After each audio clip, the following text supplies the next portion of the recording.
ये है AP news network और आप देख रहे हैं आखिर प्रहरी, खबरों की पड़ताल तह तक। अभी तक नीतीश जी के जो काम करने का तरीका है, ये तो मैं था कि निभा दिया 13 साल। ये तो शायद मेरे समय में भी सरकार गिर सकती थी। तो नीतीश जी 2-2.5 साल से ज़्यादा किसी के साथ नहीं चल पाते हैं, चाहे जॉर्ज फर्नांडिस हो, शरद यादव हो, RCP सिंह हो। मैं 1 दर्जन नाम गिना सकता हूँ। मैं कोई भविष्य वक्ता तो नहीं हूँ, लेकिन ये सरकार 2025 पूरा नहीं करेगी, ये मेरा पूरा विश्वास है। सर धनक नहीं थी आप लोगों को? चलो मुझे और कोई मित्रों, अभी तक हमारे पार्टी के नेताओं ने काफ़ी बातों का जिक्र किया है। मैं प्रयास करूँगा कि उन बातों को दोहराया नहीं जाए। मित्रों, एक तो ये झूठा प्रचार किया जा रहा है, कि RCP सिंह को बिना नीतीश कुमार की सहमति के केंद्र में मंत्री बना दिया गया। तो मैं आपसे स्पष्ट करना चाहूँगा कि जब 2019 में हमारी सरकार बनी, उसमें शिवसेना के 19 MP थे और जनता दल के केवल 16 MP थे। तो पार्टी ने तय किया कि एक मंत्री परिषद में हर दल को एक जगह दी जाए।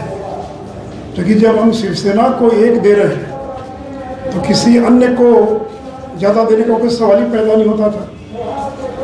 तो केंद्र की सरकार ने, आदरणीय प्रधानमंत्री जी ने यह तय किया कि हर दल से एक व्यक्ति को मंत्री बनाया जाएगा। और जब जनता दल के नेता नीतीश जी से बातचीत की गई तो उन्होंने बाद में कहा कि हमारे दल में लोग किसी नाम पर एकमत नहीं हो पा रहे हैं, इसलिए अभी छोड़ दीजिए, बाद में देखा जाएगा। तो मैं फिर इस बात को दोहरा रहा। उन्होंने कहा कि हमारे दल में किसी नाम पर सहमति नहीं बन पा रही है, इसलिए अभी छोड़ दीजिए, बाद में देखा जाएगा।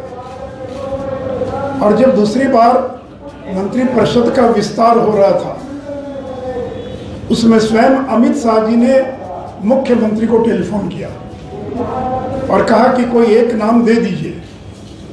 तो उन्होंने RCP सिंह का नाम दिया और ये भी कहा कि देखिए ललन जी थोड़ा नाराज होंगे, उनका भी ध्यान रखना पड़ेगा। लेकिन उन्होंने एक नाम दिया और वो भी नाम RCP सिंह का था। तो जब उन्होंने एक नाम दे दिया तब केंद्रीय मंत्रिपरिषद में उनको शामिल किया गया। पर झूठ, इस प्रकार का झूठ कि RCP सिंह को बिना पूछे बना दिया गया। अगर बिना पूछे बना दिया गया तो आखिर 1.5 साल तक वो कैसे केंद्र की सरकार में मंत्री बने रहे? आप तो इतने ताकतवर थे कि एक दिन में उनको हटवा सकते थे। तो आपने तो कभी विरोध नहीं किया, कभी नहीं कहा कि उनको हटा दिया जाए। तभी तोड़ना हो तो तोड़ दीजिए, लेकिन इस प्रकार के झूठ का प्रचार ये नहीं करना चाहिए। अब मित्रों, जो दूसरा प्रचार किया जा रहा है कि जनता दल को तोड़ने की कोशिश हो रही थी, उदाहरण दिया जा रहा शिवसेना का। अरे शिवसेना हमारा सहयोगी दल थोड़ी था, वो तो वहाँ का सत्ताधारी दल था। आप तो हमारे सहयोगी दल थे। हमने सहयोगी दल रहते हुए कभी किसी पार्टी को तोड़ा नहीं। और जब वहाँ टूटी सरकार तो शिवसेना, जो कि हमारा सहयोगी दल नहीं था, उसका वो पार्टी टूटी जो है। आप तो हमारे सहयोगी दल थे। और अगर आपको हम तोड़ भी देते मान लीजिए, तो सरकार कैसे बनती? क्योंकि हम तो केवल 74 या 75 थे और सरकार बनाने के लिए 46 चाहिए था। तो पूरी जनता दल आती तभी ना कुछ हो सकता था, तो भी बहुमत नहीं होता। और देखिए बीजेपी ने आज तक कभी किसी को धोखा नहीं दिया। हमने नीतीश जी को 1 बार नहीं 5 बार बिहार का मुख्यमंत्री बनाया, 5 बार। राष्ट्रीय जनता दल ने 2 बार बनाया और हम लोगों ने 5 बार बनाया। 17 साल का हमारा संबंध था, लेकिन आपने दोनों बार एक झटके में तोड़ दिया। और मित्रों, मैं आपको याद कराना चाहूँगा, पुराने पत्रकारों को याद होगा, 2005 नवंबर का जब विधानसभा का चुनाव हो रहा था, समता पार्टी में दो गुट हो गया। जॉर्ज फर्नांडिस, दिग्विजय सिंह, प्रभुनाथ सिंह, ये लोग नहीं चाहते थे कि नीतीश जी का नाम घोषित किया, वो तैयार नहीं थे। और मैंने बिना पार्टी से पूछे मैंने उनके नाम का ऐलान किया कि 2005 में नवंबर के चुनाव का मुख्यमंत्री का उम्मीदवार नीतीश कुमार होगा, और पार्टी ने उस पर मोहर लगाई। तो जिस बीजेपी ने आपको 5 बार बिहार का मुख्यमंत्री बनाया, आपके पार्टी के विरोध के बावजूद आपके नाम का ऐलान किया और आपको मुख्यमंत्री बनाया, उस पार्टी को आपने धोखा दे दिया। और देखिए मित्रों, ये आपने कहा कि आशा कार्यकर्ता, आंगनबाड़ी सेविका, सहायिका, रसोई कर्मियों के मौजूदा मानदेय को दुगना करके और जीविका दीदियों को नियमित वेतन नौकरी उपलब्ध कराई जाएगी। तो जो आशा वर्कर है, आगे ये जो आशा है, आंगनबाड़ी सेविका, सहायिका है, उनके वेतन को, उनके मानदेय को आपने दुगना करने की घोषणा की है। और नियोजित शिक्षकों के बारे में आपने कहा है कि समान काम समान वेतन की नीति लागू की जाएगी। तो मित्रों, मैं उम्मीद करता हूं कि आपने जो वायदा किया था उस वायदे के अनुरूप, चूंकि डी फैक्टो चीफ मिनिस्टर तो तेजस्वी यादव है, नीतीश जी तो केवल जिसको टिटुलर हेड कहते हैं वो दिखावे के मुख्यमंत्री होंगे। उनकी संख्या 80 है, आपकी संख्या 45-40 है। और लालू यादव के काम करने का तरीका क्या सब लोग जानते हैं। तो दिखावे के मुख्यमंत्री रहेंगे नीतीश कुमार, और असली मुख्यमंत्री होगा तेजस्वी प्रसाद यादव। इसलिए मित्रों, केवल कि मैं जो उन्होंने वायदा किया था उस वायदे को याद कराते हुए, और अंत में केवल कि बीजेपी ने कोई कसर नहीं छोड़ रखी थी कि अगर कोई शिकायत है तो हम आपकी शिकायत दूर करने के लिए तैयार हैं। 2 बार धर्मेंद्र प्रधान आए, उन्होंने कोई शिकायत नहीं की, नहीं सब ठीक चल रहा, कोई दिक्कत नहीं है।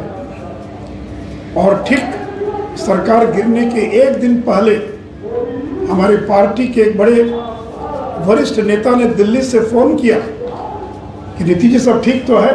बोला सब ठीक है, कोई दिक्कत नहीं है। तो पूछा कि ये ललन सिंह का बयान आ रहा, देख रहे हैं टीवी पर, तो कहा कि जैसे आपकी पार्टी में गिरिराज सिंह है वैसे हमारे पार्टी में ललन सिंह है, आप इन बयानों की चिंता मत कीजिए। फिर कहा कि भाई आपके बहुत सारे और नेताओं का भी तरह तरह का बयान आ रहा है। बोला अरे नेता लोग हैं, प्रवक्ता हैं, कुछ न कुछ बोलते रहते हैं, कोई दिक्कत नहीं है।